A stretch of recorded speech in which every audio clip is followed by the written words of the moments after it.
Hey, John, they remixed it. They remixed it up. No look pass. Hey, we got 35 seconds this time. I like that. Yeah. Check in, chat, check in. Yeah, let me share this thing. Check in. What's going on, guys? Cowboys Collective, episode 37.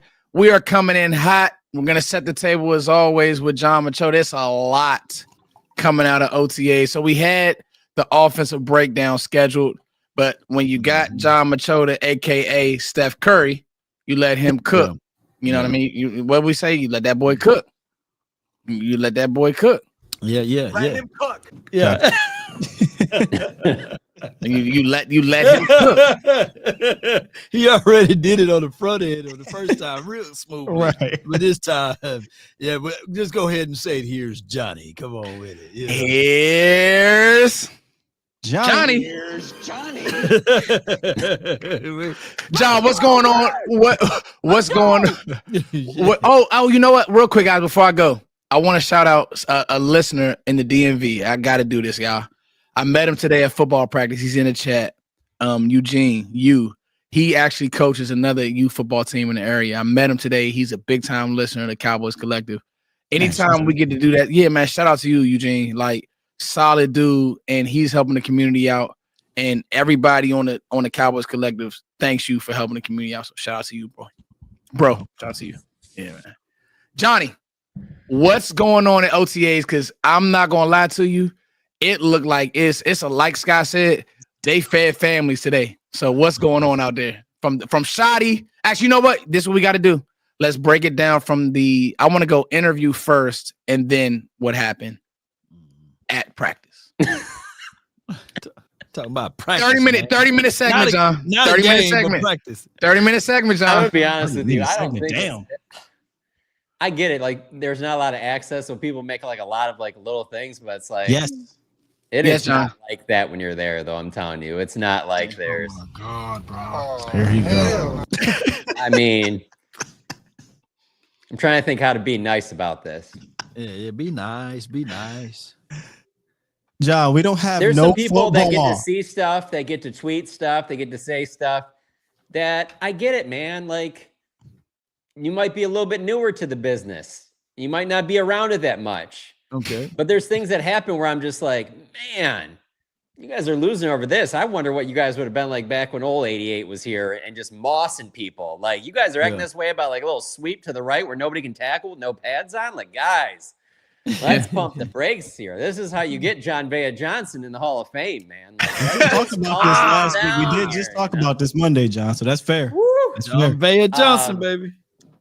I mean, it is cool to see everybody and see where guys are lining up and things like that. But in terms of like big plays or anything like that, like there's not anything like to get too crazy. But I will say the thing that probably stood out to me from play wise is that, and again, I hate comparing these things because we're only getting to see one day. And so a guy can have a great 3 days, but the one day that we're out there, he doesn't play well. And then that's what's being reported because that's what we got to see. But just compared to last week when we saw him to this week, like Joe Milton looked just a lot more confident and just like knew the offense and just looked like real sharp on a lot of his passes and stuff like that. Now he's working with the second team, obviously, but you know, you talked to Brian Schottenheimer today and he mentions about how, you know, he had a nice touchdown ball to George Pickens that Milton did. Yeah. So obviously he was working some with the ones. We didn't see any of that. When I saw Milton out there, Milton was with the twos, Dak was with the ones, you know, but now when you're at training camp, you get to see every single day. So that's why I'm very cautious about overselling or underselling on like any type of like, oh yeah, this guy threw this or it made this bad block or this bad pad. Like I don't try to read too much into anything one way or the other because I know that it ultimately comes down like when the pads come on. But I will say, like, I knew when I saw this, you guys would love this, that like, so here we go, Scott. Here we go. Here go the good stuff. It's just funny because we have talked about this before, but when they went with the ones, like it was Sanborn and Kenneth Murray were the two linebackers. I was going to get to that. And here's the thing, like, again, if you've only been covering the team for a couple of years, I mean, hey, I get it, man. I was there. I understand how that is. Like when you're first around, there's a lot of new things and stuff like that. But also covering the team for a while, you also compare to things to stuff that you've seen before. And I will say this.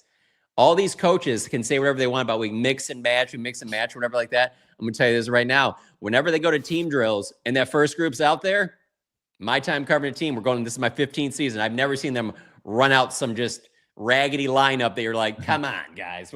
When they run out that first crew on the 1 versus 1s, read into that because there's a lot of meaning behind a lot of those things like that. And so today, the offensive line was the same.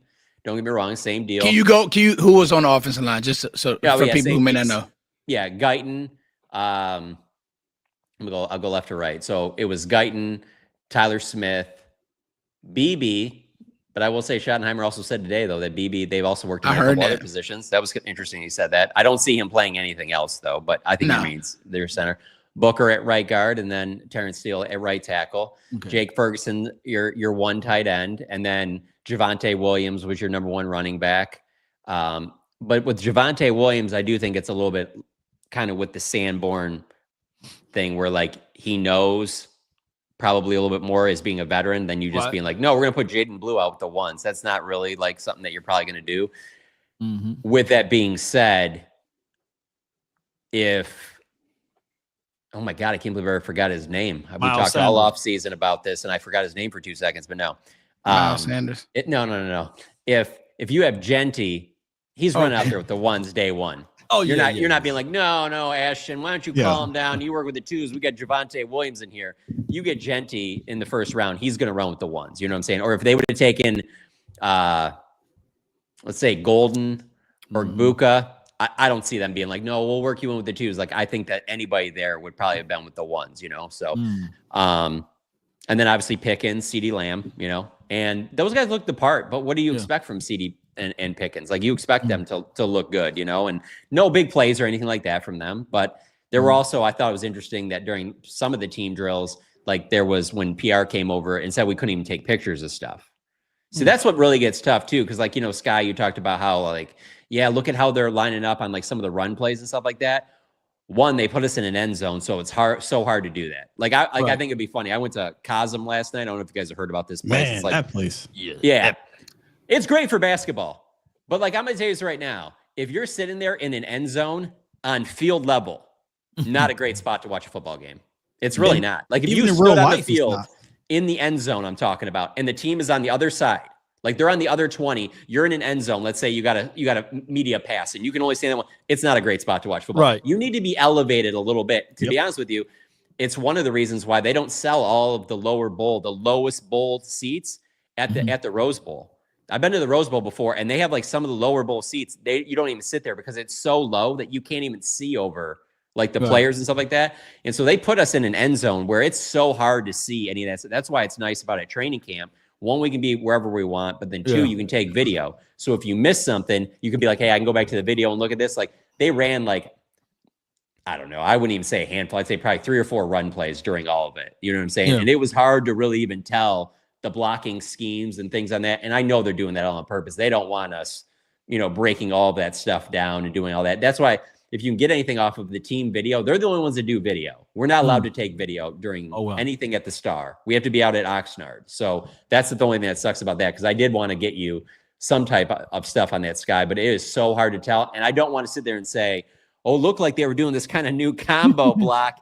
But I was like weaving in and out of 7 bodies. And I'm like, yeah, I don't know if that was actually the way it is or it wasn't. You know what I'm saying? Right. So that's the only reason I would say on the run game, there wasn't a lot that really jumped out there. Javonte Williams did have a nice run, an inside run that he broke outside that looked like his speed looked pretty good, you know? That's it. And then, put a pin in that, John. Yep. Yeah. And then on the defensive side, we already talked about the 2 linebackers.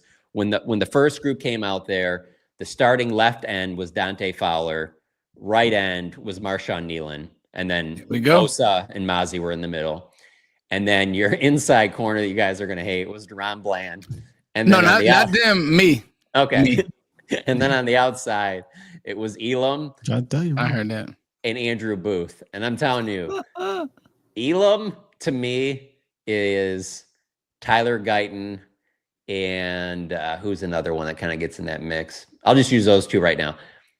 Coaches are higher on them than the fans are. You know what I'm saying? Like when you bring up those names of like Guyton and Elam, those are ones that like fans want to kind of hate on a little bit because of what they've seen. Coaches are much higher on those 2 guys than the fans are. Like Elam, I think Elam will be starting to start the season.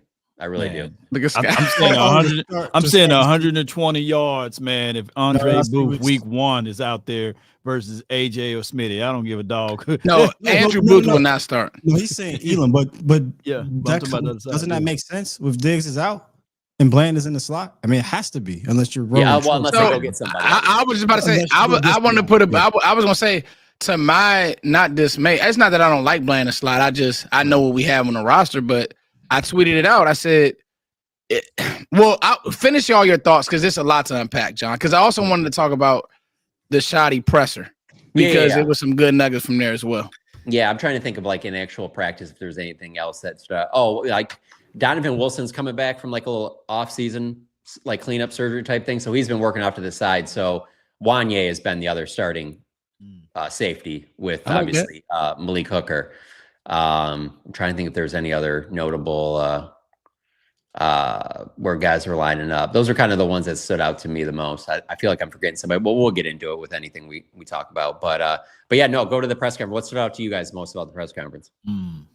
For me, just that Shoddy is keeping this tempo of the culture, and the biggest thing he was asked, what will be the identity of the office? He said it's hard to tell, but physicality, and the message is the same, and I love that. It's uniform, John. It's there's no, because I look for holes, because I'm just waiting for the fans to turn on him, and he's just staying consistent. And he's also, what I'm noticing about his press conferences is he's giving himself not an out, but like, hey, they'll make mistakes.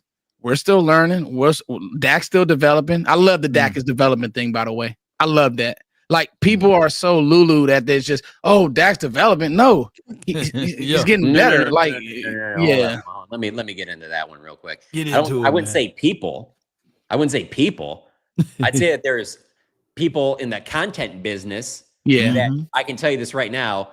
Can't say 100% on anything, but 99% have never actually covered a team like boots on the ground. Because when you do that, you never do that stuff that happened today. Never. Because you've been around it too much to where you're like, I'm not doing that. But to just cut something on a little like quote like that and then just let it take off like that. Because I'll be honest, I've worked at places before where somebody on the desk did that with like a headline or something that I've had to reach out to and be like, hey, don't do that. Don't do that. That's correct. I understand what you think you're doing. But if you came out here every day, you would not do that stuff because you're the person that has to answer for all of that. Don't do that, you know?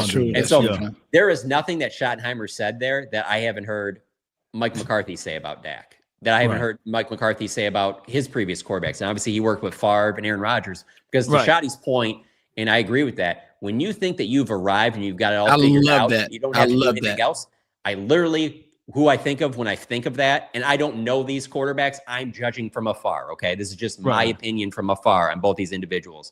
It's both the two people I just talked about. It's Favre and Rodgers. We're just talking opinions here. I have nothing to base it off of. Nobody from Green Bay has told me this. I'm just, from afar, I'm saying this.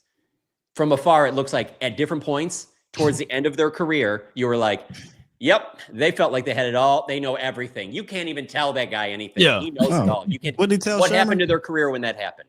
What did he tell Shermer? Which Shermer was it? Shermer's last name when he yelled at Favre, and Favre said, "What you gonna do about it?" Oh, Mike Sherman. Yeah. Sherman. Yeah, Sherman. What you gonna do about it? Right. Yeah, you're right. Was Brett Favre still worthy of a starting quarterback in the NFL? Absolutely. Is Aaron Rodgers still worthy of being a starting quarterback in the NFL? Absolutely. Absolutely. You think that you're about to see any of the best of Aaron Rodgers when he ends up in Pittsburgh, like we all know is going to happen? You think you're about to see the best of Aaron Rodgers? You think Ayahuasca Rodgers has got it all figured out and he's about to take them? Him and Tomlin, they're going to fit together perfectly. It's going to be perfect. They're all going to take it off there. Doubt it. A lot of people didn't catch that one. I caught it. Yeah. Isn't that considered yellow journalism? Yeah. Right. Like that's basically what they're doing with that. Yeah. Look, Tony Romo came out and said this about tweaking things. I believe Tom Brady talked about this. Peyton Manning talked about this. You're never done learning as a quarterback. But this is such a big nothing, man. That it's ridiculous. I refuse to address it, but we got to, Sky. I hate it, but why? We have to. I think we have to address it because it's.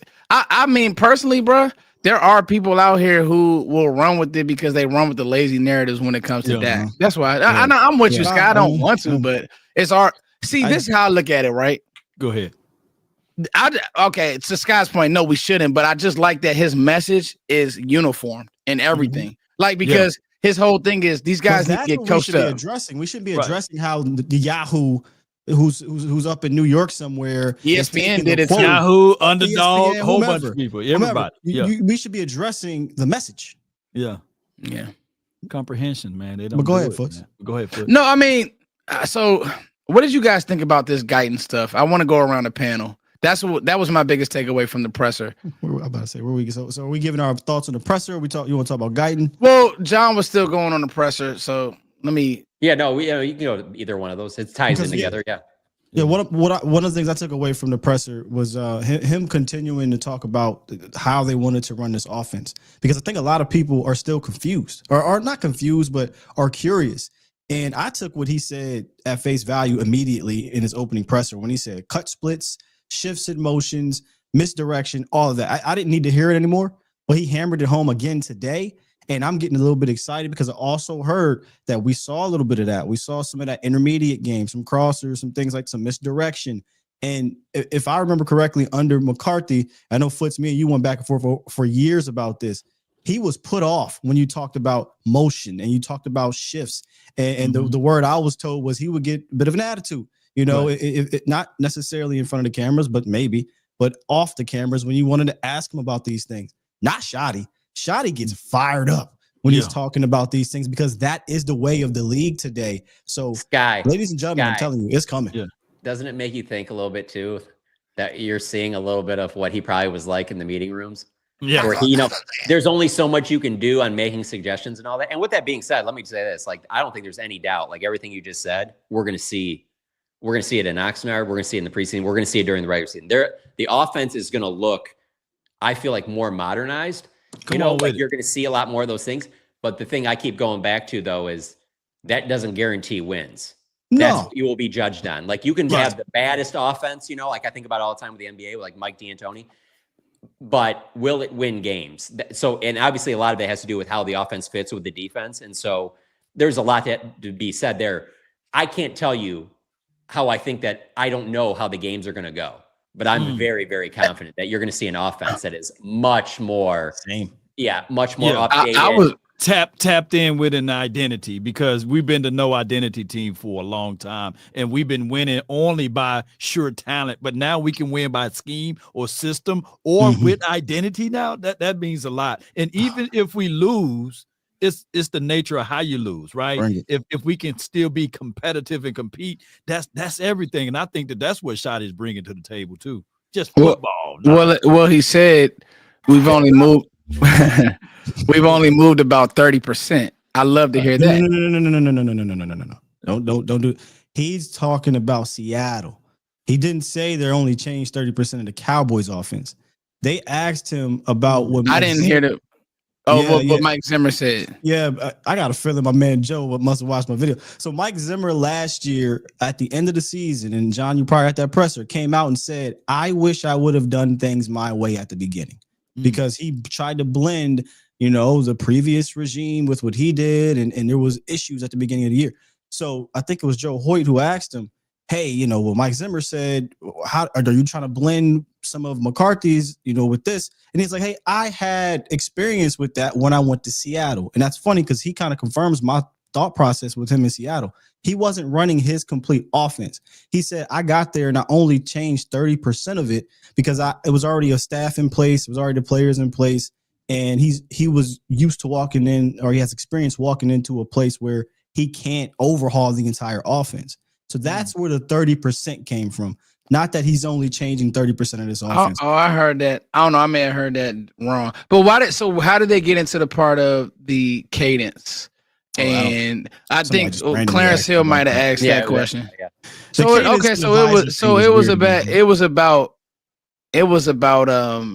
that's interesting. So here's my thing. How much of the offense of verbiage? I don't think that you changed the verbiage. He brought that up. I don't think much of that is going to change. So that's what so maybe I made a mistake. Sorry, chat. No, you good. What I'm saying is it would not be smart to change the verbiage. Now, what it would be smart to do is change the concepts, the schemes, and how you want the deployment of it all. What are we running? And what did Mike McCarthy ran. So I think that's why they probably going to Mike McCarthy's whole deal. And as I go back and watch, it was just quick game. He didn't want to take shots. It was slant, flat, a lot of snag concept.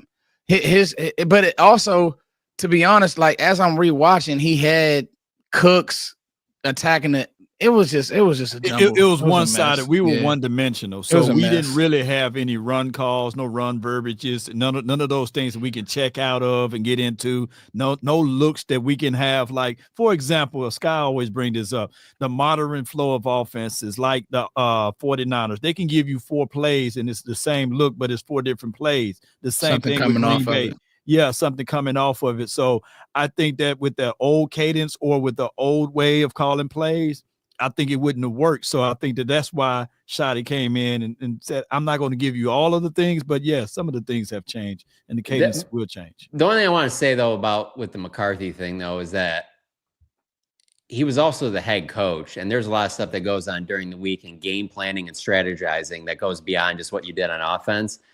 And I just don't look at the Cowboys as, and you guys can disagree with me, and maybe a lot of people will. I'm not a Cowboys fan, so maybe you guys will disagree, but like, I don't look at the Cowboys like those 3 years they won 12 games and go, oh, that was just because they had so much talent. Like, coaching deserves some credit for that. I will argue that with anybody. I think it's so hard to win 12 games 3 years in a row. That's true, John. McCarthy did something as a head coach that the Cowboys hadn't done in a while. Right. So yeah, I don't think you can completely absolve McCarthy from the success here for sure. Right. But because I really do think that Jerry wanted to keep Mike in that kind of Dan Campbell, I'm going to be the walk-around head coach, strategize, stuff like that, and have Schottenheimer be the offensive coordinator. I believe that's what his plan was this offsection, and was surprised that Mike wasn't willing to do that. John, this ties in. He is not a walk-around guy to me. He's not, but this ties into what I wanted to ask you, and this is going back into the past. When Mike McCarthy got frustrated, and he said, "Well, if you install it, you call it." Like that is a major epic fail to me, because as a team, if the kitchen is on fire, instead of saying, hey, you started the fire, you put it out. No, if you have the knowledge to put it out, why don't you go ahead and do that? I think that all of this is now done with because Shotty is operating differently. Can you expound upon those things if can? So you're saying you think that he's operating differently by what he's saying right now, like in terms of his messaging and stuff like that? I mean, because it's just hard for me to compare because I don't know what he's going to do as a head coach because he's never been a head coach, Right. You can, everything he's doing now, I mean, it sounds great and it looks like that, hey, this is the answer and stuff. Yeah, but you go out there and start getting blown out. Yeah, everybody gonna flip. What I'm saying is, John, is that they are more likely to be on the same page with Shotty, we think, Clayton Adams, and them boys. We think. So here's the deal. Here's the deal. I think the offense will be on the same page. It's all gonna be. This is what I'm gonna say about coaching, right, Law? It all sounds good right now in the offseason, and I'm loving that. I'm just did a whole spiel about him being on the same page and the message being the same. But I'm not worried about the defense side of the ball. I just want to see what it looks like when Shotty and we all see a glaring issue, whatever it may be. Could be corner. We just talked about corner. Could be like how much rope. I'm not even gonna say adversity. I'm more so talking about like a scheme problem. Like for me, it'll be corner. Like, okay, if we're gonna keep blaming the slot, and you have, let's say they do throw Andrew Booth out there. We like our guys, or whoever they throw out there.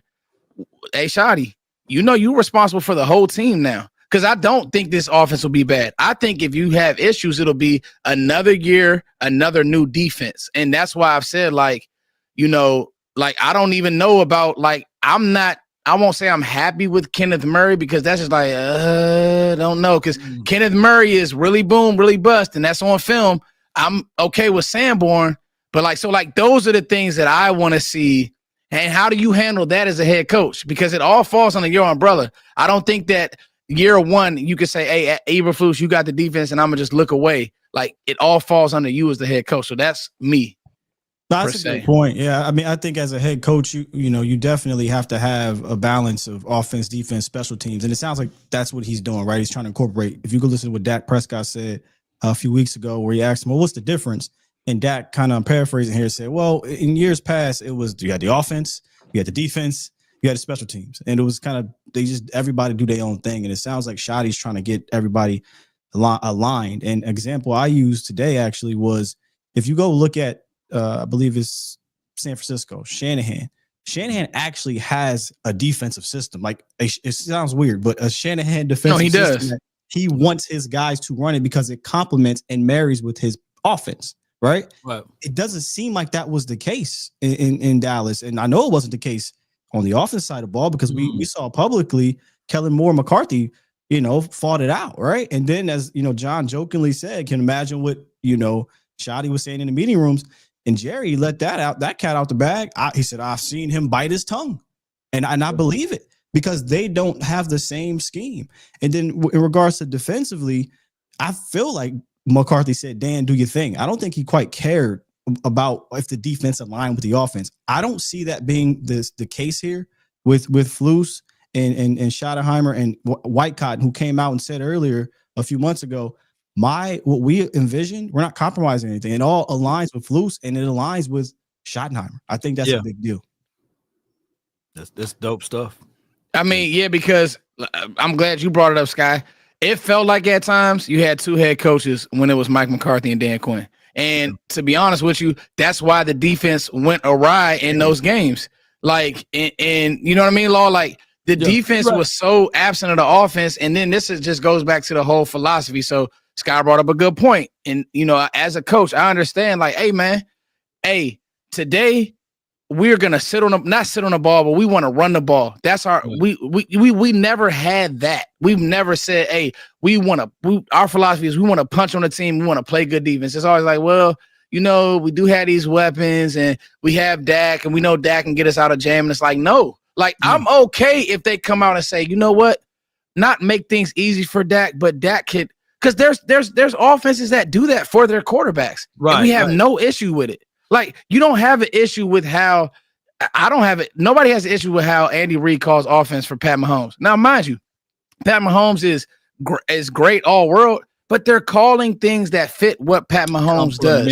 Yeah, it's 100% complimentary. You could look all over the league. I mean, dog, the Ravens, as good as Lamar Jackson is, dog, he's throwing for like 230 yards. Well, he was before he had his MVP seasons. They say, you know what? We want to run the ball with Henry. If you guys want to stop us, you're going to have to stop that. Now, the key will be the crazy thing is, because you just brought in Pickens, I don't think it will be in that run game vibe in that way. It'll be pick your poison with a good run scheme.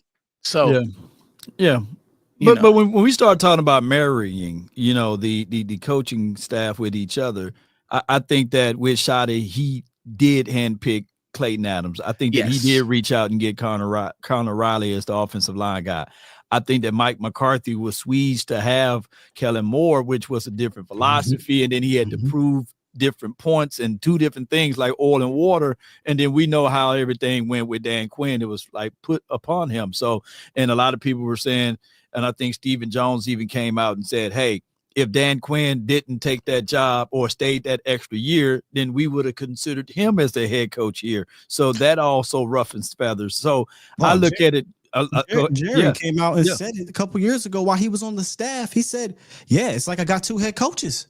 You remember that? I think at the Senior Bowl. Like, you just told your entire team, hey, man, or at least the defense, hey, man, your real head coach is Dan Quinn. Yeah, that's wild to me when your head coach is Mike McCarthy. I mean, but anyway, I digress. Go ahead.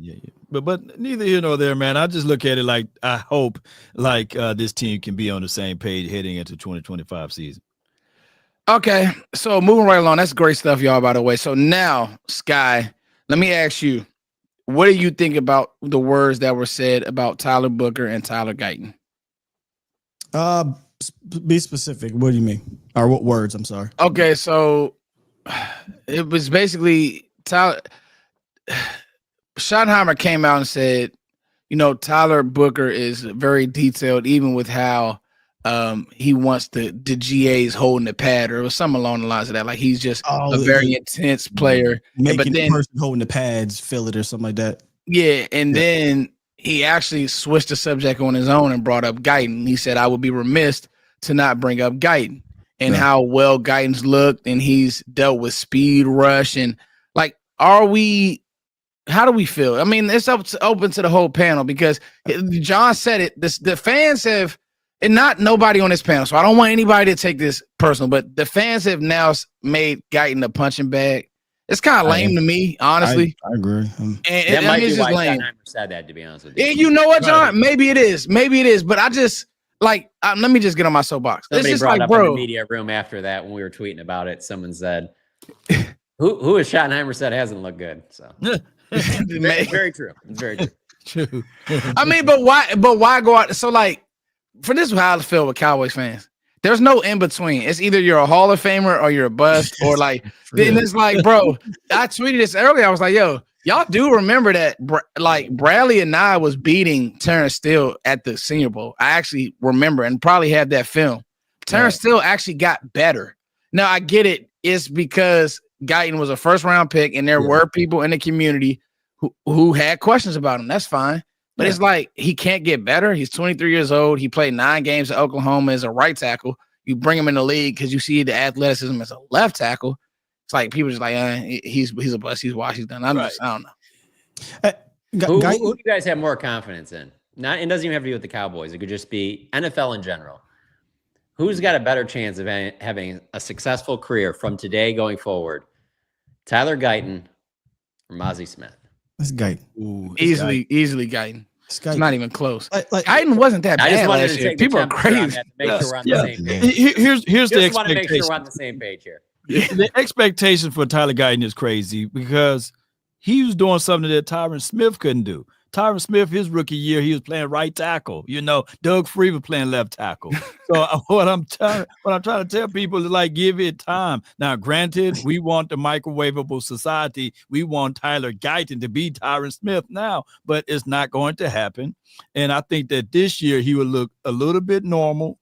And then the third season, he'll look even better. So, but with this scheme, with more pulling and getting out in space, utilizing what his skill set is, you might see something this year immediately because of the coaching staff. The problem was, so when you Cowboys draft first round picks, everybody assumes right away for offensive linemen, they're going to be Tyron Smith at his peak, Zach Martin year one, Travis Frederick, who had some ups and downs year one, but we knew, all right, Travis Frederick is going to be a guy. And even Tyler Smith. That's the assumption because they didn't like Tyler Smith, guy. You did, but a lot of people did not like Tyler Smith. No, sir. What I'm saying is how they turned out. So like how Tyler Smith turned out. All these guys turned out to be all pros. So immediately thought process goes, all pro. The difference is in Foots, we had this, me, you, and Vox were talking about this on the draft show. Tyler Guyton to me was always a project 2025, no politics intended here. Okay, always was. He's an athletic freak. He, in my opinion, had the best feet in the draft. Okay, but that doesn't equate to being the best tackle in the draft. He was raw, a ball of clay, inexperienced. His hands were not well. His technique was not good. There were things that was going to take time for him to develop. And 2024 was always going to be an up and down year, maybe more down than up. But there is no doubt about it that he has the tools. And the things that need to get better for Guyton are actually coachable things. As long as he mentally wants it, Tyler Guyton is going to develop into a fine tackle. It just wasn't going to be year one. Maybe it's not even year two, but I do think he will be better in year two. But I definitely think he has everything you look for ingredients-wise for a left tackle in this league. He has quick feet. He can get to his landmark really well. I think he is observant when it comes to you're dealing with games up front. He has to get stronger, which is peanut butter, right? And he has to clean up his technique, which is more coaching and experience. So he has the ingredients to me. If we want to talk about the other guy, he's the biggest guy on your offensive line, Tyler Guyton. But the other guy, to your point, Sky, Mazi Smith, like you said, that Tyler Guyton was the most athletic guy coming out of that draft with the feet. Yeah. Mazi Smith literally was the strongest guy in the draft. He was the strongest. Yeah, he was the strongest, but if you remember what Jonathan Hankins had, he went on a show in training camp a couple years ago, and Nick Eatman, I think it was, asked him about Mazi Smith and his strength. He said, Nick, this is what Hankins said. Mazi Smith is the strongest person on his team. I'm the strongest person on the field. And he wanted to explain it a little bit more. And he basically was saying, yeah, Mozzie Smith can outlive everybody in this weight room. But I know how to use my strength on the field, and that makes me stronger. And I'm like, damn, go watch the tape of Mozzie Smith. Do you see him being the strongest player on the field? No, because he doesn't know how to use it. So I don't care if you Mark Henry in the weight room. I need you to be Mark Henry on the field. Yeah, White Cotton got some work to do. Yeah. Hey, Chad. Everybody remember Jordan Morgan from the Packers? Well, he went to Arizona. Yeah. Couldn't get a rep. Last year. I know this because my buddy plays for the Packers. Couldn't get on the field. He was a first round pick or early second, whatever. The point is just patience, just exercise patience. And everything that Scott said is spot on. You brought that up, Foots. We were talking about this in the media workroom today too. There's a long break in between when they let us on the field. So there's a lot of BS talk we have. I brought this one up today. I was like, who's like the last player that the Cowboys have let go that like went somewhere else and had success? And the names we were coming up with was so like, were you really going to come in with some Charvarius Ward? I mean, some Matt Moore, you know what I'm saying? Like there just isn't. Like usually when they cut ties, it's pretty much. I would say Ward is probably the best one. Ward got the bag in that Super Bowl, right? Marty B got a Super Bowl, didn't he? Marty B got a Super Bowl and then Pro Bowl up under his belt. Chris Canty. Hitchens got a Super Bowl. Canty. I mean, there's some players that left and had success. I mean, it's a while, man, but it's not. I mean, a lot. I just think that like everybody in chat. I want y'all to do this tomorrow. You go to your local gym. Necessarily just win a Super Bowl. I'm talking about like when they went to another team. You're like, damn, that's a way better player than they were on the Cowboys. You know, like probably Ward. That's it. But he was a rookie, so that's it. Hitchens played pretty well, but he wasn't way better. I think for me, right. I just want everybody to do this. Anthony Hitchens was any better. I think he was the same player. He just won a great team. But he was just on a better team. That's all. Hitchens' name came up. We talked about that. Dwayne Harris was any better. Here's my Guyton, because I'm not giving up on Guyton, and ain't nobody gonna force me to. So you just got to fight me. Go out and try to dribble with your right hand. Go make a layup. I know you guys are probably athletic. Oh, Connor Williams is a good one. Sorry. Connor Williams is a good one. And then go do it with your left hand. Go do everything you can do with your right hand. Go do it with your left hand. Go do it, and then go do it live with your left hand, because that's how hard it is to switch from the right side to the left side. And people just think, go ahead, Scott. I like this analogy better. Try to wipe your ass with your other hand. That's the one. Try to wipe your ass with the other hand. But it's difficult.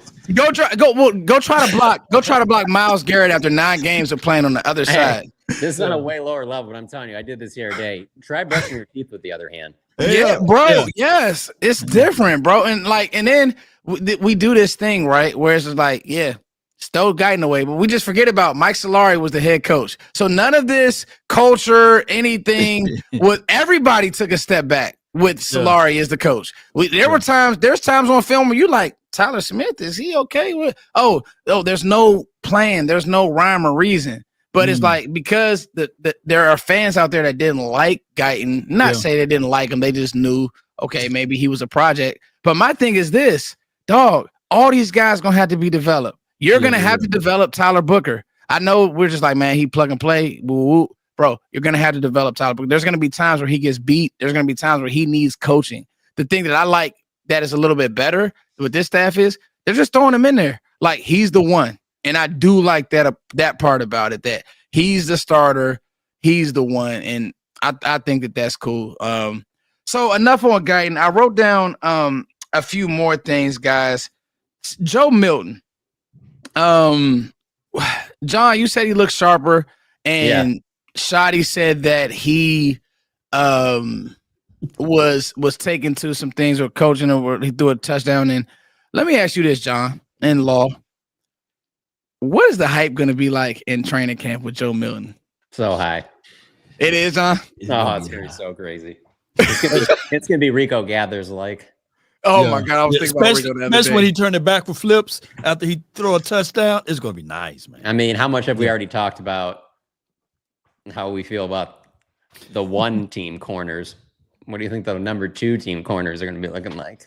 Damn, I didn't even think about that. Yeah, hey, John, there's a dude there. Somebody posted it. This is something about Troy Pride, and then there was another guy. I had no idea. This dude, it didn't even like a real name. It was just like letters thrown together. You know what I'm talking about? Kaboo or something. What's his name is? Marco? Kabuki or something? I'm surprised. I'm surprised. Barcode. I'm surprised. I'm surprised Law don't even know because Law know everybody on the team. 30. I ain't never seen it. I ain't never seen it. Let me see if I can find it, man. Number 30. I right. If he throwing against them type dudes, man, just put me out there, man. I mean, you know, it does make you think. Like Scott said, his name is Luke Barku. Barku. Number 30. It's number 30, right? I remember the numbers. What number are we going with here? Number 30. Look at number 30. What's number 30? Barku. Oh yeah, I'm not in the blue hell are you? Oh my God. So yeah, if he's throwing against Luke Barku, he's gonna have some nice highlight plays, bro. And then we got some guy named Luigi out there, man. It's crazy, man. Yeah. Yeah, so there's gonna be some highlights there. Yeah. But like even if he doesn't connect, I mean, if any human being is throwing like a 70, 80-yard pass, I don't even care if it's complete. It's gonna be a highlight, you know. So, but rocking arm. Yeah, I'm interested to see just when he gets in some drills with Pickens and CD and stuff like that, and just unleashes that arm strength. It'll probably be good, but I don't know. Like I'll be very careful about it because it's one of those things where it's like I don't think he's close to Dak, you know, and so it's like you don't want to ever get in that territory or just like, oh, Dak needs to start worrying about his job. They got Joe Milton here. Like I'm not doing that. You know what I'm saying? I remember what I know you remember when Ronnie Cunningham when he was with Minnesota, and then all of a sudden Dante Culpepper got in there. Oh yeah, he was just slinging it down the field. Randall Cunningham or Brad Johnson, and then Cunningham got there and took his job. I think is how that happened. Wow. That happened too. Yeah. But I'm not saying that that's going to happen because people are going to take that and run with it. Joe Milton better than Dak. Watch, you know, the first connection that he makes. Are we not done with this yet? I mean, they forever Andy hate Dalton. What's the 7th round pick? My man, like the upside down hat. He was going to take the job. The only reason I like Cooper Rush. I'll listen to it a little bit is because, you know, hindsight's 2020, but it's not hard for me to go back to 2016 and think of how wild it was for Dak to step in the Coliseum and ball like he did in that preseason game. Like nobody was expecting that at all. Nobody. Not the it was that San Francisco game that thought that, you know, it would be Kellen Moore. I did. My first video on YouTube said that Dak Prescott would be a steal. That's actually how I got started on YouTube. And it was because I remember watching him at the Senior Bowl, and it wasn't really his arm talent, it was how well he processed. Oh yeah. And he was just a great process. And that's probably what'll hurt Milton, because that's what he struggled with. So like the talent's there, but you know, like with Purdy, with Dak, Dak doesn't have an amazing arm. Like, just being real, he has a good arm, he has a serviceable arm. But what makes Dak great is he can come to the line, he can tell you what defense you're in, he can get into the check, and he's accurate and he can make the throws. Milton, like if the play's called in, he'd never But to John's point, and I hate this, I'm mad he brought this shit up for 2016. At that point in time, seriously, think about the arcs here. At that point in time, Tony Romo was labeled a injury prone player. Yes. And we went into that season like, gosh, I hope he can stay healthy, because the year before he didn't. And what happened?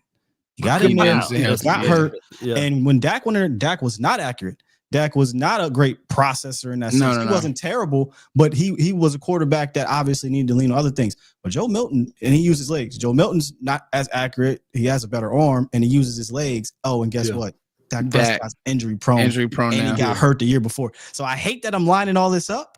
But John's right. There is a world where, all right, he goes out there and he gets hurt for the season again, and Joe Milton goes in there and pulls off some ridiculous run. We are right back where we were in 2016. Hey, Scott, stay where you are. Rightfully. Real quick, Law. I want to stay where you are. What's the best outcome for this Joe Milton situation? Because I have one, but I want to hear yours. To continue to develop, I think what Dak has about 4 years left on the deal. If we don't advance in the next 2 or 3 years, or he gets hurt again, then you hope that Milton is a guy that develop and he can slide right in there, a la Jordan Love. You know? Yeah. I was gonna say. You think that's the best case scenario? You don't think the best case scenario is that he's so good that he just they can't keep him off the field and they have to play him right away. He makes the Pro Bowl this year and takes him to the Super Bowl. You don't think that's the best case scenario? That would mean, are you saying that Dak is so bad or gets hurt? Whatever. I'm just saying they get to the Super Bowl. I mean, that's not. I wasn't going to go with that, that's John. the best case scenario. That's the best. That's the best case scenario for Joe Milton. The best case scenario for Cowboys and Cowboys fans is that takes them to the Super Bowl that they haven't been to in 30 years. You don't? Think I didn't know you said that. I didn't know you said that he would take him to the Super Bowl. Take Super Bowl, then he's forever ironclad. You know, you got Joe Milton here, but to that point, okay, sure. A lot of things that's the best case scenario. I was trying to be more realistic, but yeah, hell yeah. Shit. What was the scenario that happened with? I'm going way back, y'all. With Kurt Warner with the Rams because they put in the other guy. Yeah, Mark Green got hurt. Mark Bozier got hurt. Yeah, he tore his knee up. No. Green. Oh, it was Green. I thought it was Mark Bozier. Yeah. But then Kurt Warner got the boot, right? Well, but that's weird because it's like that's the best case, but it's also the worst case because your start quarterback got hurt. But if you're telling me that Joe Milton gonna lead us to the Super Bowl, brother, then best case. Yeah, it's wild, but I mean that is the Tom Brady story. Here's my scenario. Tom Brady story. Yeah. My scenario is this, John, that Joe Milton has a great preseason and that I won't say it pushes Dak, but I'm gonna tell y'all something. Players know. Even John and excuse me, Schottenheimer said as much. He said this much. He said, listen, Joe Milton is here to help Dak get better. Now, Dak's job is not in jeopardy at this moment. But crazier things have happened. I'm not saying that this will happen, but and that obviously scenario I just said is the wildest thing I've ever heard. Until you tell me what happened with the Eagles and Nick Foles. Like, you know what I'm saying? Like, guy just falls completely off. Yes. Craziest thing. It's also, I don't know. NFL's my life. Kurt Warner's an unbelievable story. Yeah, Kurt, let me tell y'all something. There's a statue out in front of their stadium of Nick Foles and Doug Peterson. Just let that sink in real quick. In front of Philadelphia Stadium. And they both flamed. Of Nick Foles and Doug Peterson. Facts, John. Hey, John, I'm going to do you one better. Bro, and now Kirk Cousins is a lot older than Dak. So, but bro, his arm, like the arm talent just died this year. Like the arm strength. No ankles. But I mean, I get you, Scott, but he also just couldn't throw the ball. And so like if they didn't lower body, right? I get you, but I'm saying his arm died. Like I get it, like the lower half, but the fact that they had Penix. If they didn't have Penix, which everybody criticized them for, if they didn't have Penix, they would have been in even a worse spot to me. Because you criticized though for that. Let's be clear. They clearly deserve to be criticized for that. Yeah, that was goofy. Pay all that money and then use that high draft pick. But I disagree. I disagree, fellas. By doing that, I disagree because they could have had more weapons on that team. No, I get you, Law, but bro, when you need a quarterback, when you need a quarterback, fellas. That's just how it is. Like, I mean, and they didn't know how the draft would go. So I hear what y'all saying, but I personally disagree because they didn't know. They wanted to sit and let Penix develop. Penix was ready earlier than they thought, and Kurt fell off a bridge. It is what it is. And now they're straight. Obviously, they owe him that money, but who cares about the money when you got your quarterback of the future? All right, so here's the ultra of the best scenario. Is what the Patriots did. You know, Matt Castle showed up, and they got some draft picks off of him. Jimmy Garoppolo showed up and they got some draft picks off of him. So if anything happened, maybe we can do the same thing with Joe Milton. That's a great scenario, but that's not the best case. We said best case. I'm just. We didn't say best case. That's a good scenario. That's a good scenario. How about this? Let me one up your best case here. One up. What? Will Greer taking these? No, that's truly going in La La Land. No, Dak Prescott leads a team to a Super Bowl victory in the next 2 years, right? And he'll be 34 or so, right? About roughly 34. Let's say he gets it at 33, 34. And then he just rides off in the sunset. No way he wins the Super Bowl and he's doing that. Well, I don't mean immediate. I don't mean immediate. Until he's 40 if he wins the Super Bowl with the Cowboys. Possible.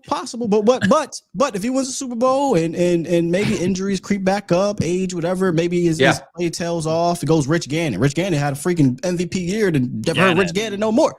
Yeah. Then you have Joe Milton can slide right back up in that thing, and maybe he gets you, back and keeps you afloat there. Maybe a la Brett Favre, Aaron Rodgers type situation.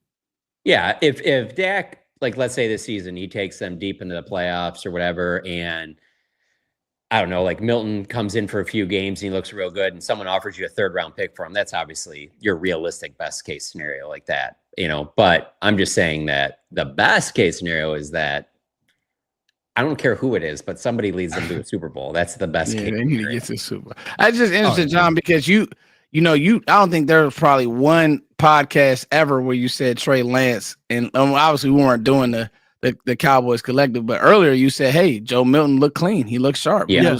You said that. And like the fact that you said that, now we bring it back up. It's a real thing. I mean, there's people out here. I'll stand alone. I don't care. There's people out here who will think that, no, there shouldn't be competition. There needs to be competition. Everybody needs to be there needs to be competition all over the board. Period. This team was a 7-win team last year.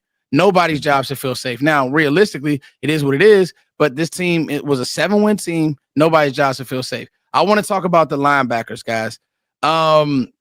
Kenneth Murray, Jack Sanborn. Mm-hmm.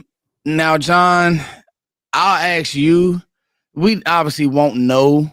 But week 1, Maris Leofau was a starting linebacker on this team. Just watch. That's what I was going to ask you, because this is what I'm asking, John. Like, is Eberflus just playing around with certain stuff? Is he?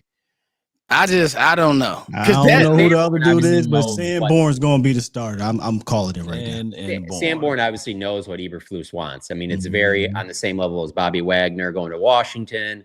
Eric Kendricks come here last year. Yeah. So that's why I think that, and he could be, and so maybe then that means Murray's not starting, but Maris Leofau is going to be out there. Let me ask you this in chat.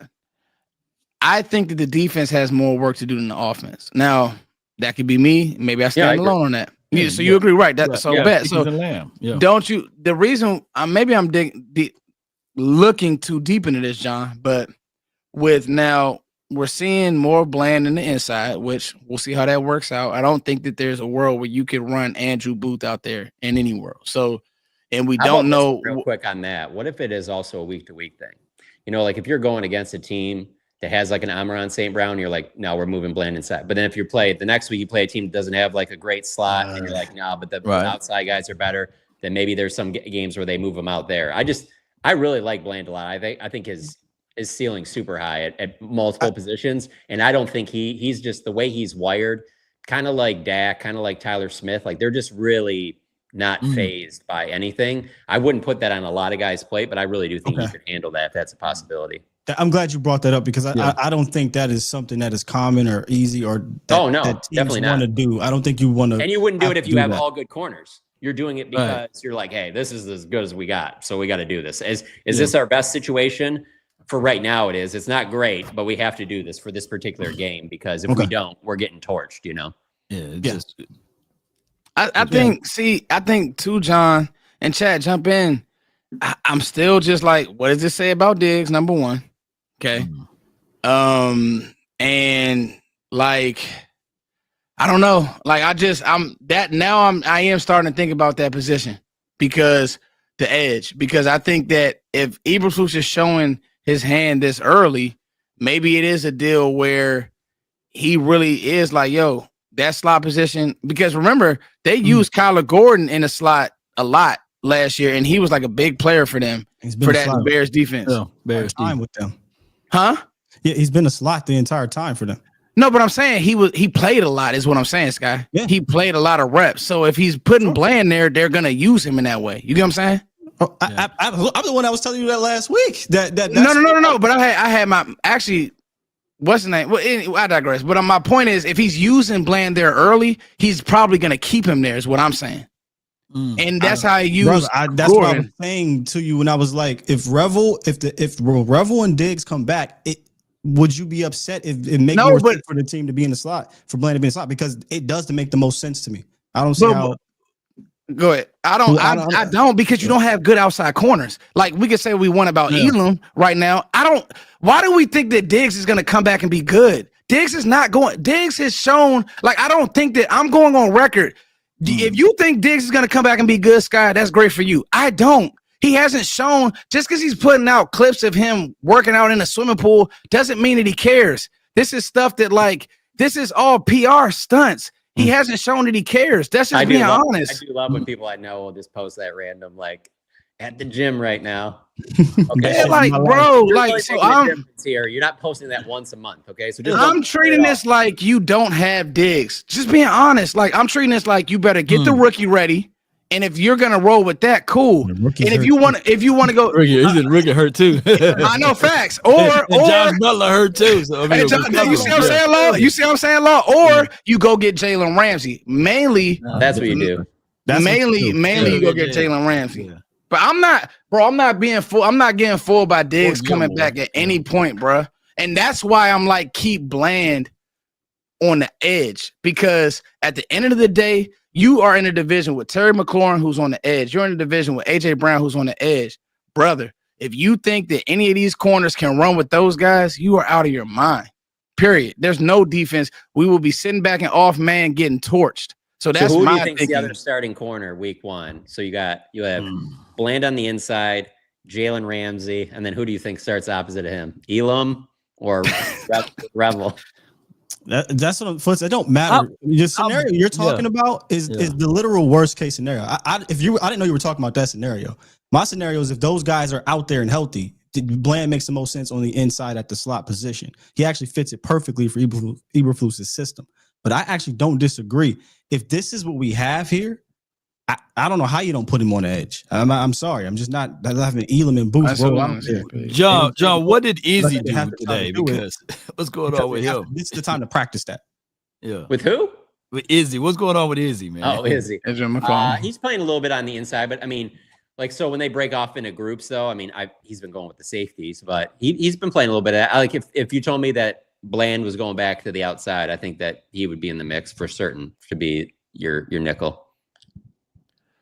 Yeah, see, you go with Jalen Ramsey and all. John, I think Scott don't understand my passion, because this is something that's been on it. Remember, we started this pod, and I've been said corner is a major issue.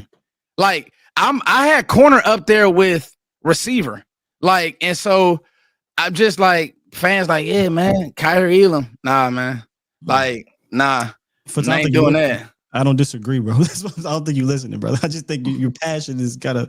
I don't. No, because you said I was telling you that Bland. You keep saying that if they're all healthy, when are they going to be healthy? Right. When are we going to get Diggs back? I don't know when they'll get back, but once they do, if they're healthy, I'm just giving you a scenario, and then we're talking about multiple scenarios. That's all we can do here in May. That's all we can do. Let's talk about scenarios. I don't know when Diggs is going to be healthy. That's what I'm saying. Matter so your point basically is Diggs is a wash this year. Bro, I don't have a good feeling about Diggs, bro. I think November Diggs would be a better situation. Hey, Law, I just got a feeling that Diggs, him, his brother, they just don't care. Like, they in the DMV, just like Stephon. Like, bro, I know these guys. Like, they got paid. I'm a DMV guy. Okay, I know these dudes. They got paid, and I've talked to multiple people. Like, they don't. Are you a DMV guy? Like, if you were one of the best receivers in the country, that you'd go to Maryland over going somewhere bigger? I would not go to Maryland. Is that true? I remember hearing that rumor back in the day that he wanted to stay close to home. No, he actually. So Diggs' dad is a big time coach trainer up in the Montgomery Village area. They all play from Montgomery Village. His dad, okay. Yeah. But I know he wanted to stay close to home. He wanted to stay home. They pushed him to go to Alabama. He was in high school, man. He was as good of a receiver. He was a dog at receiver, bro. That's what I remember being surprised when he picked Maryland. He picked Maryland, John, and then they flipped him to Bama. And, you know, Diggs is honestly, his talent has carried him so far, fellas. But now that you start getting those injuries, you don't work hard to get back. And you know what I mean? Like, you know who this career arc reminds me of, y'all? Is Marcus Peters. I'm telling you, Marcus Peters got a lot of interceptions, but once he fell off, it was just like, wasn't the same. Off like year 8. You're not like. I kind of understand it. Wow. Because if you're really good at the sport and you're playing it all your life, you really don't have to grow up.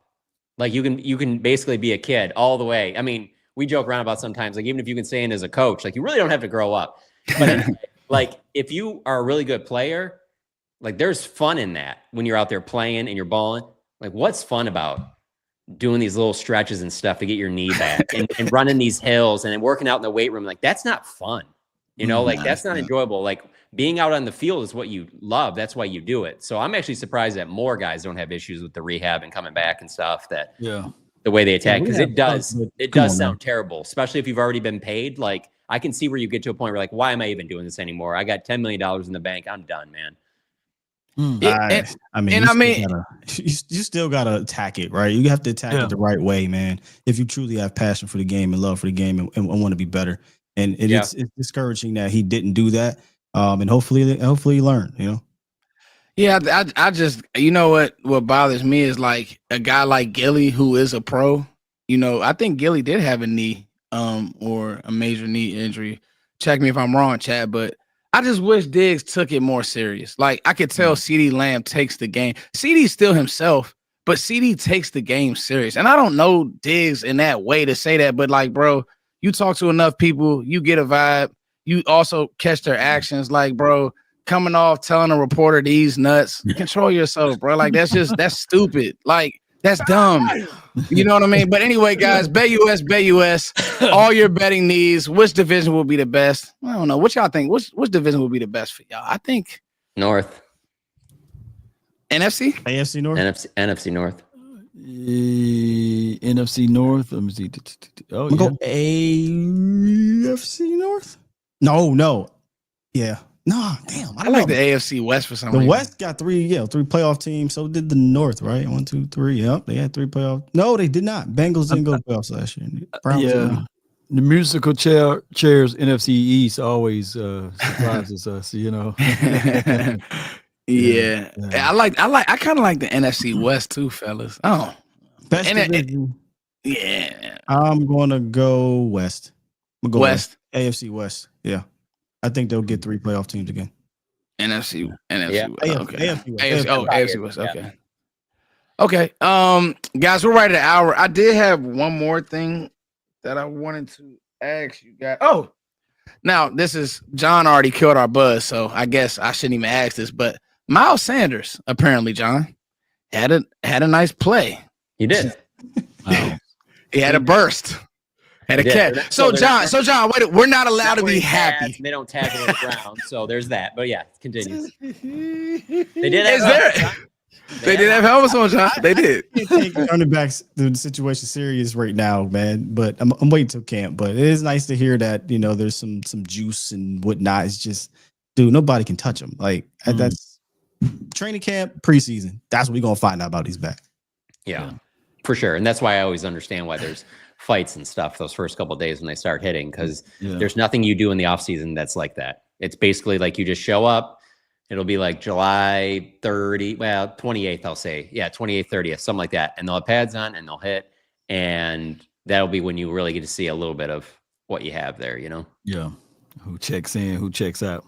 I'm reading the comments. Let me just tell y'all something. And you're not supposed to. I'm not going to go crazy on y'all. No. Let me tell y'all something. Whoops. It's a different, anybody from the DMV, some of y'all from Texas, I live here. I know a DMV guy. Just let me tell y'all something. There's a brother by the name of Deebo Samuel that now plays for the Commanders. He is not going to survive the DMV. The club scene, the spots he going to, if I'm lying, God, strike me down. It's a different type of no, don't really strike me down, but when I'm up there for the next Commanders Cowboys game, we hanging out, John. Hey, John, listen. Hey, you know what? Places. You know what I'm gonna tell? I'm taking John, y'all. I'm taking John to the go-go. We're gonna go listen to some go-go music. I'm gonna have John in the trenches, y'all. John, listen. John is coming to the cookout. He gonna come to my basement. First, we're gonna hang out. John, we're gonna hang out. All right, we're gonna cook you some good food. Then we're gonna go ride around. We're gonna go to Central Avenue. Where should we take him, y'all? Then we're gonna go to U Street. Keep your location on, John. Keep your location. No. Trouble with the pink stuff.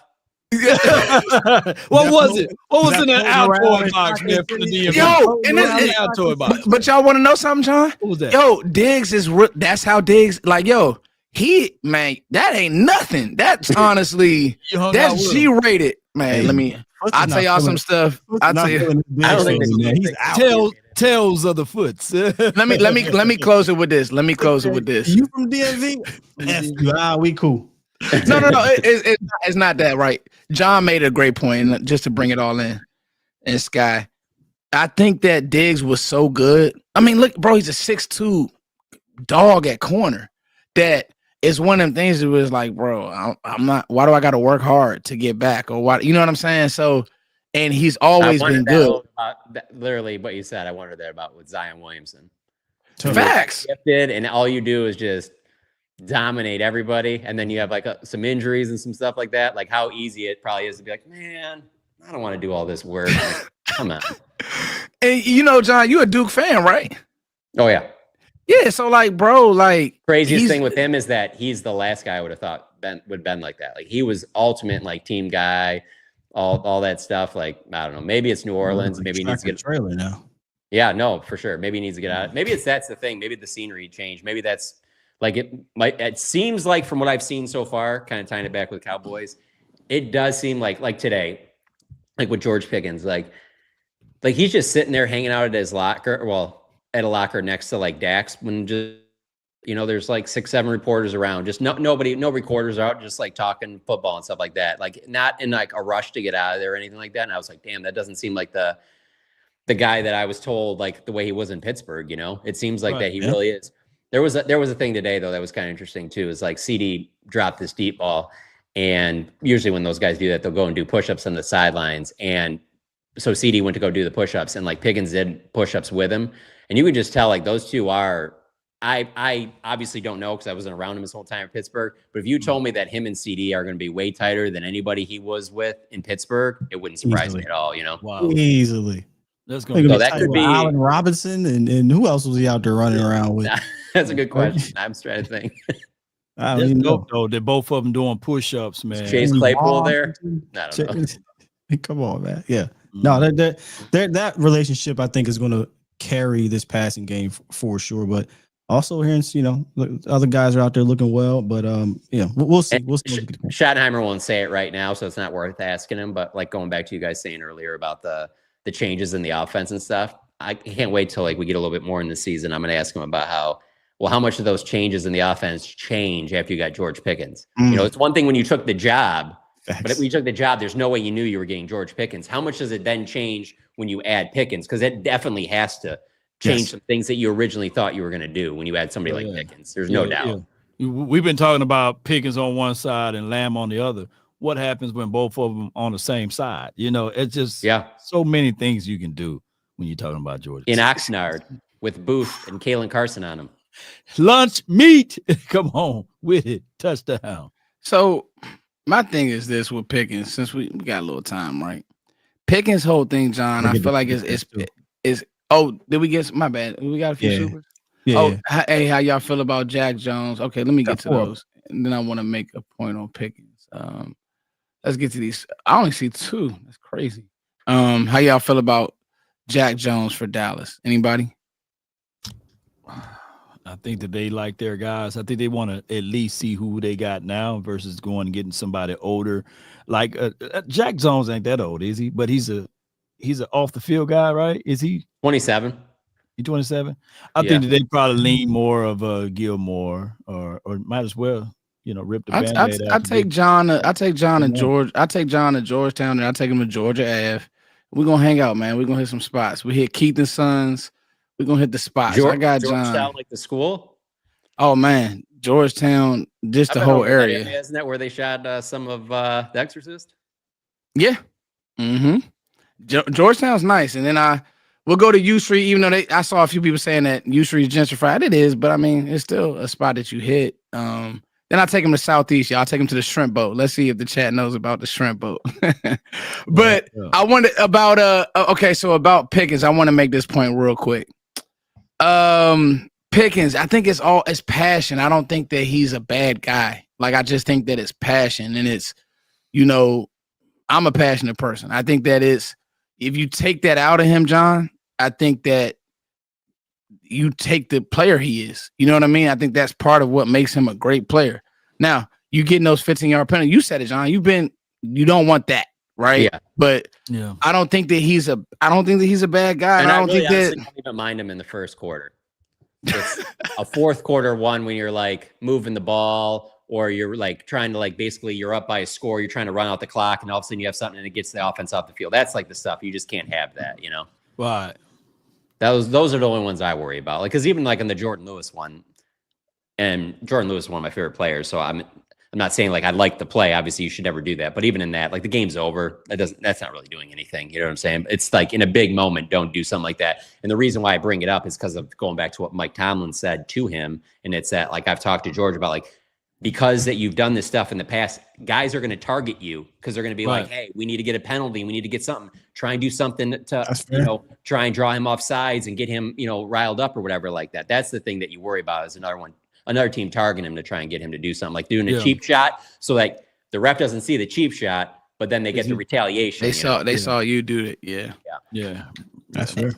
And I just I like what he said. I like going back to the presser real quick. And I know we going overtime, but we doing this for y'all. We got 550 people, and it's been a banger of a show. When Shotty said the culture is everybody, you know what I mean? The culture it's not one person. And he said that again today. I thought that was really cool. And because again, doesn't it make you think like maybe there was too much on Dak? Like he's got to be everything's got to be on him, and that Schottenheimer doesn't want it to be that way. He wants it to be other guys, and just you have it in Dak, but other guys have to be it too. Not only do I think it was too much on Dak, but Schottenheimer is doing what he's making the coaches coach and coach every part of the team, not just the scheme and then just go hide. He's making them know these players. That's the culture. Hold these players accountable. That's the culture. Make sure that they're where they're supposed to be. That's the culture. And like he said, I'll listen to you. He said something today, and that's why I said he's nailing it, John. He said, I'll listen to you. Doesn't mean I'll do it. That's that. I love that because right now it's boom. But there is gonna have to be a point where Shotty is like, we're not doing that. And he's gonna put his foot down. Yeah, at some point. Yeah, I agree. Facts, Sky. No, go ahead. You know what I mean, Sky?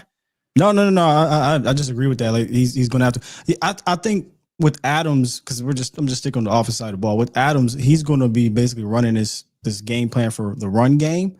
So I don't think he's really going to have any issues with that. Now, once you get to game day, because John brings this up a lot, and it is going to be something to monitor, when everything is going on as head coach and play caller, are you going to run into some situations where you're stumbling, calling the plays, and maybe the coaches might be looking at you like, hey, man, why are we running this? And then you get to the meeting rooms. So all of that, the adversity, how does he handle that as a head coach and play caller? That'll be something to monitor because it's going to come up. It's going. Everything is not going to be hunky dory and we're kumbaya. We're singing songs by the fire. There are going to be times like it was with Shotty and Mike McCarthy, where hey, I got an idea. Let me speak up. And I'm glad he did say, "Yeah, I'll listen," but I don't mean I'm gonna do it. But I'll listen. That's a good head coach, bro. You gotta be a jerk. I mean, Cowboys, it is what it Cowboys is. would love for this super chat to happen.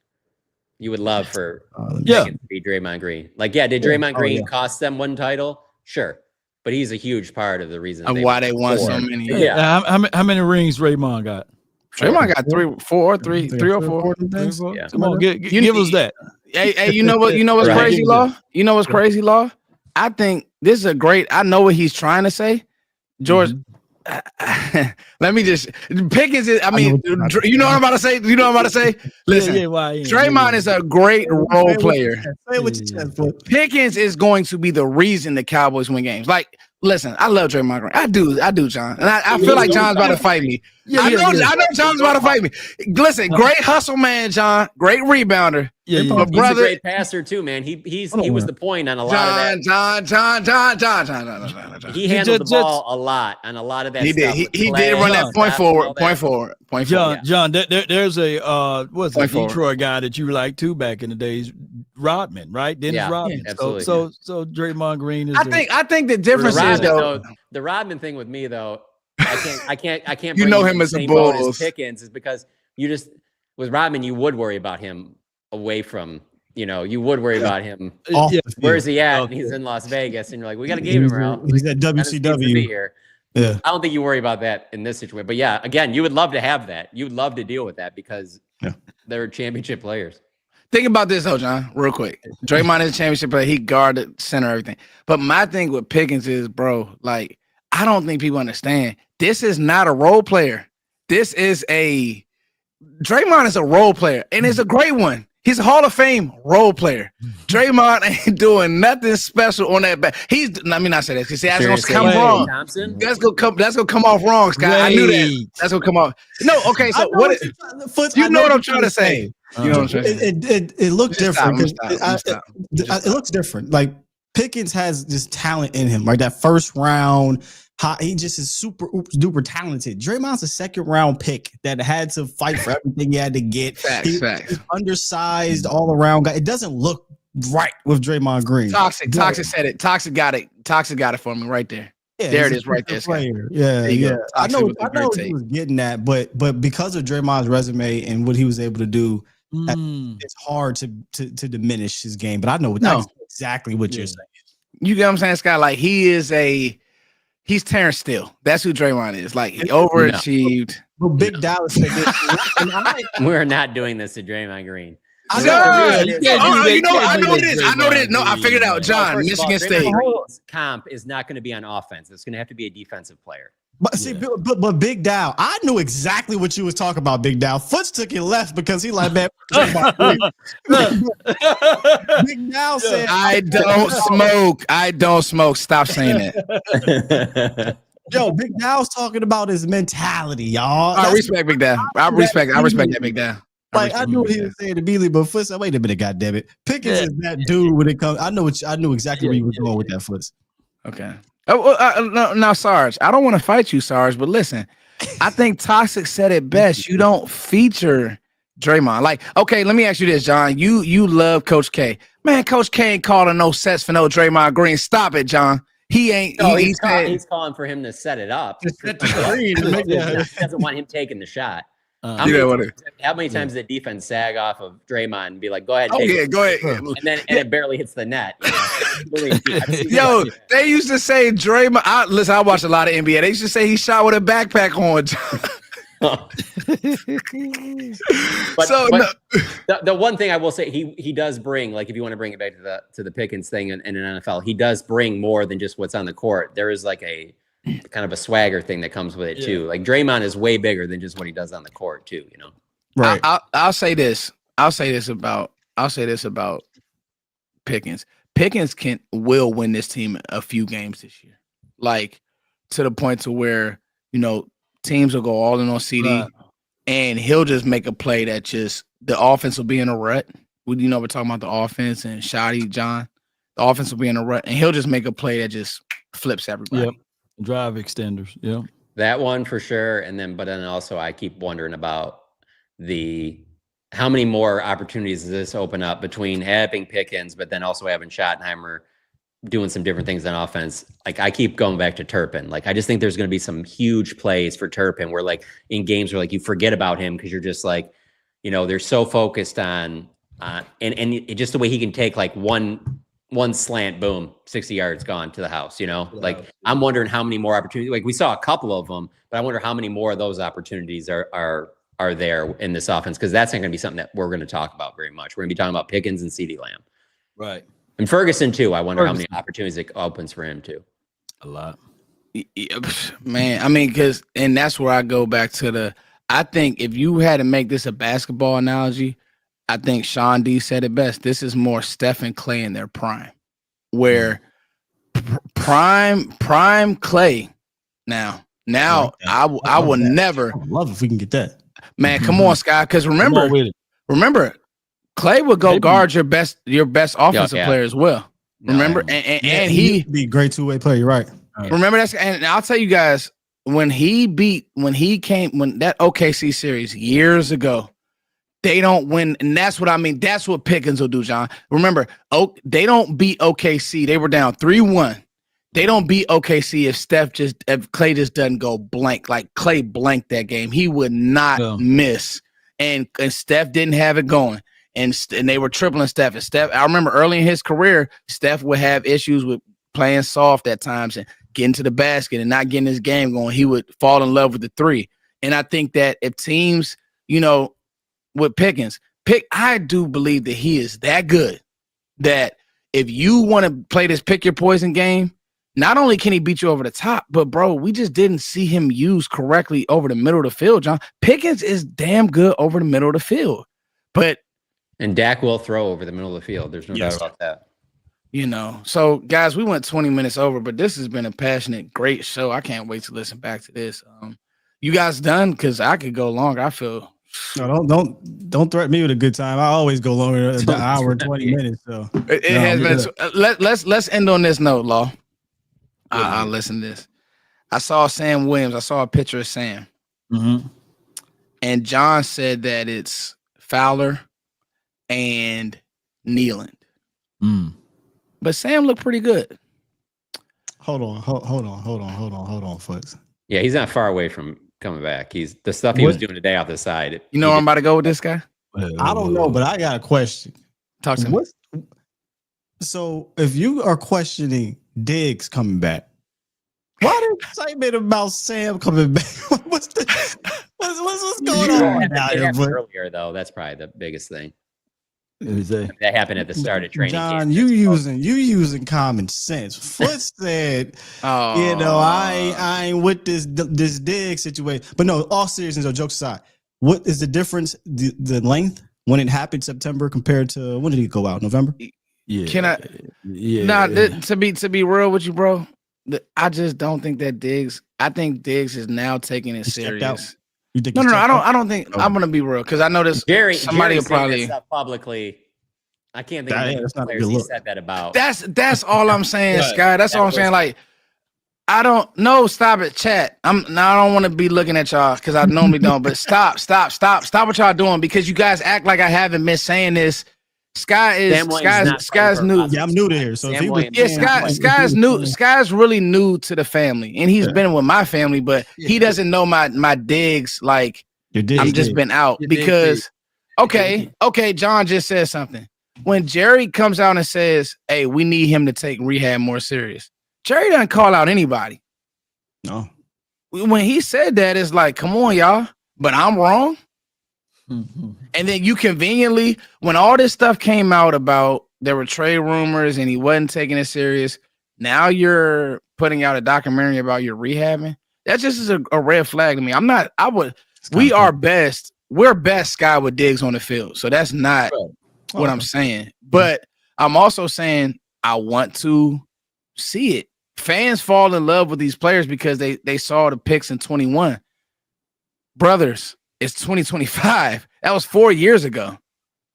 Like, but he was good after that. Let's not diminish it. Like he wasn't good after 2021. Is that your concern? And you probably wouldn't be saying as much if he was a defensive end like Sam Williams because there's better depth there. It's that there's also really bad cornerback depth. So like you can't even overlook it because you're just like, damn, like not only do you need him back, but you need him to be really good when he gets back because he has to play at a high level as a starter, you know, whereas like Sam Williams, you need him to be you would want him to be like, if Sam Williams is at his best, he's going to play a lot. You know, I would say he probably has got the second most sacks on the team behind Micah this season. If you tell me he's completely healthy, but you can get by with Dante Fowler, Nealon, Ezeraku, you know, and obviously Micah, but at corner, you're just like, damn, if you don't get a really healthy Diggs, you're in trouble if you don't make another move. Yeah. That says more about Diggs then, right? Yeah, in a good way. Like, man, we're in trouble without Diggs. Yeah, it's Diggs. That means Diggs is good. Yeah, right. So extremely. I also think this draft didn't do him any favors, by the way, because you go back and look at this draft, and a lot of other drafts, you would have been sitting there instead of taking Tyler Booker, you could have taken like a real premium corner there. That guy just was not in this draft at that spot. Who was the next one that went? What's his name from Texas? I think Barron. Jade Barron. Yeah. I think that was who was next. And then what's the Kentucky kid that remember we were talking about with the second Max round? Harrison. Yeah, I think he was next. And you're not taking that over Booker. Right. Shit, to be fair, we had our conversation, Foots. A couple of those guys were guys you were high on in round one that you would have taken over Booker. Would you have rather had them than Booker back? Right now? Yeah, traded down. I meant to say, yeah. Well, all right. So would I rather have them than Booker? Now, no, because no, John, because you guys are spot on. The offense, Sky's done great talks. I mean, y'all are spot on about the offense. Everybody's talked about the offense ad nauseum. Now my worry is in the back end because, and not really the back end, but if we're gonna use Bland, I'm good with Bland in the nickel. I don't like it because I know what we have at corner, and we can't operate in this world that Dallas is going to do something. Like really and truthfully, John, they've already done more than they normally do. So, like, if we're being honest, I know, John. Facts, John. This is what Philadelphia does, okay? And listen, I'm with you 100%, right? But let's say they don't. Let's say they say, man, you know what? That's where my worry comes in, fellas. So it's not, we are better with the healthy, playing well Diggs, right? We are. But are we going to get that? I don't know when Diggs is going to come back. If somebody could tell me Diggs is back by the 4th, 5th game, cool. So but the guru said hold on. Said about on Revel. Revel. I'll get it up, John. I'll get it up for you. Yeah. What do you say? So this is the problem is that, like, yes, he was a first-round talent if he's fully healthy, but when will he be fully healthy? That might not be until end of the season, next season. If he gets through this whole season healthy and we're going into next season, I'm totally talking about how he could potentially be, not only your starter, but like a really good player. He absolutely has all the makeup for that, but it's like, where will that need be? And when will he be ready to come back? Because there's the other thing. Like, I'm sure some of the stuff they're dealing with Diggs, they're also probably making sure, like, let's not bring this kid back too soon. It's not all about this year for him. We need him to be a starting caliber corner for the next 4 or 5 plus years, Yeah. And so that's the only reason. But he is a first round talent. Anybody that knows the draft says that about him. That if it wasn't for the injury, he is absolutely a first round talent. Just you're not guaranteed to get that right away. If he was completely healthy, I think we would be talking differently about the cornerback spot. We improve it. We taking our risk in the 3rd round instead of the 2nd. I was just thinking in my head, like, I guess we moved it to the 3rd round because they would usually do that in the 2nd round. So. Yeah. Toxic said it best for me, guys. So I'm sorry Chad, if I offended you in your Trevon Diggs jerseys. Toxic said, I don't hate Diggs, but the fact that I have to question your work ethics and dedication, even a little, that's not something you want people looking at you questioning. And you were paid. So that's where I'm at with it. Now, obviously, you're not going to have a perfect team. So I get it. But I think the fact that Diggs was paid, it just comes off a little bit like it just comes off. And it's a new so another thing is a new system, guys. But Flus believes it fits them perfectly. He can, and that's the other thing we're missing here is he came out and said, I think Diggs and Bland are the best too. Like he's like these are some of the best in the league. So they're very high on Diggs. Unless Diggs falls super out of favor foots with the front office, I think Flus would love to have him. Trust and believe me. I don't think he wants to go into a full season without having Diggs and just throwing a rookie out there off of his ACL injury. I think he would like to have him back, whether he's fully himself or not. To hopefully during that stretch at the end of the year, hopefully. It just makes so much sense to go get like a veteran corner for just the season. Gosh, you know what I'm saying? Because then once the season's over, now you reassess. Okay, do you want to keep Diggs long term? You have some other things you can go into next year's draft looking for another one. It just everything fits for them to add a veteran corner on a 1-year deal. Jalen Ramsey, man, a couple days, man. That means Carson's is rolling with the 3s or the 2s. Good question, Lord. Oh yeah, what was he running today? That's a good question. Who? I want to say he was with the 2s today. Okay. I can't remember though. Was he on the outside or where was he, John? He was on the outside when I saw him. Okay. So I don't think he's played at all on the inside, has he? I'm shocked, man. I thought he'd be a. You want to know something, Scott? That's another reason why I'm scared. I don't know. Because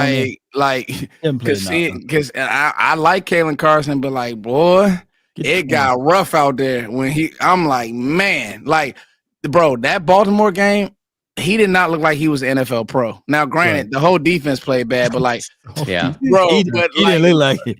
But John, I ain't gonna lie, any of them would look great, but they would have all looked a lot better if you erase 40 missed games from your edge rushers. I mean, that's crazy how much time. No, I think Carson's could be a great player, but I also have to judge what I'm looking at. Like when I looked at it, it's wild because he had a great start in Cleveland. Yeah, good game. I was like, oh man, off to a fantastic start. If you're rotating a healthy Micah Parsons, Marshawn Nealon, Dante Fowler, and Sam Williams, your corners are going to look a lot better.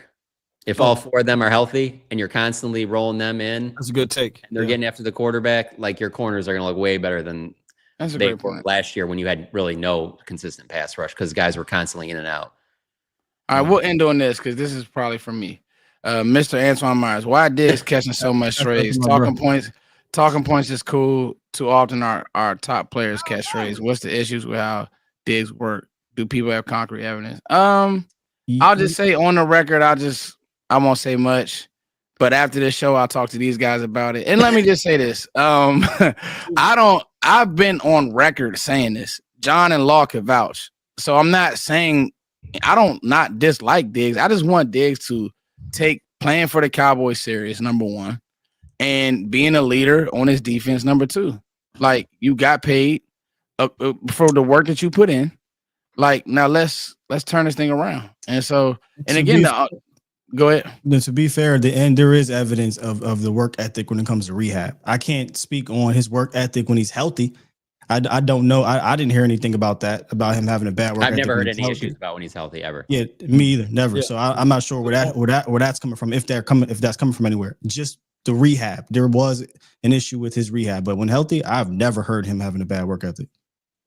And Mr. Right, Antoine Myers, this is like, I don't want to agree on everything, so it's cool. Like, I'm actually the most, when it comes to the Cowboys, give everybody a chance, love them, this, that, and the third. But I mean, if I'm hearing certain things and it's lining up, and then I see certain things on, it's just so. Anyway, guys, what a great show!